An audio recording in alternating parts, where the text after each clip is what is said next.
আর নানা প্রশ্ন বারবার করে উঠছে। 22শে ডিসেম্বর হুমায়ুন নতুন দল ঘোষণা করবে। বহরমপুরের সভা থেকেই নতুন দল ঘোষণা। বিজেপি তৃণমূলের বিরুদ্ধে লড়াই হুমায়ুনের দলের। কলকাতায় হুমায়ুনের দলের দুটি কার্যালয় রয়েছে।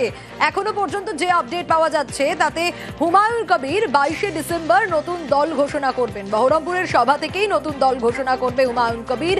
তার লড়াই কাদের বিরুদ্ধে? বিজেপি তৃণমূলের বিরুদ্ধে নাকি, এমনই জানা যাচ্ছে এখনো পর্যন্ত। কলকাতায় হুমায়ুনের দলের দুটি কার্যালয়, পার্ক সার্কাস আর সল্ট লেকে হুমায়ুনের কার্যালয়। দলে যে কেউ আসতে পারে দাবি করছেন হুমায়ুন কবির।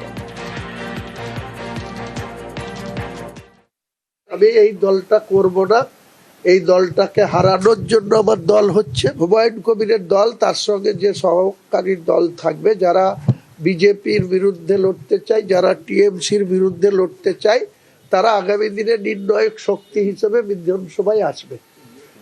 না বিজেপিকে মেজরিটি পেতে দেবো, না টিএমসিকে মেজরিটি।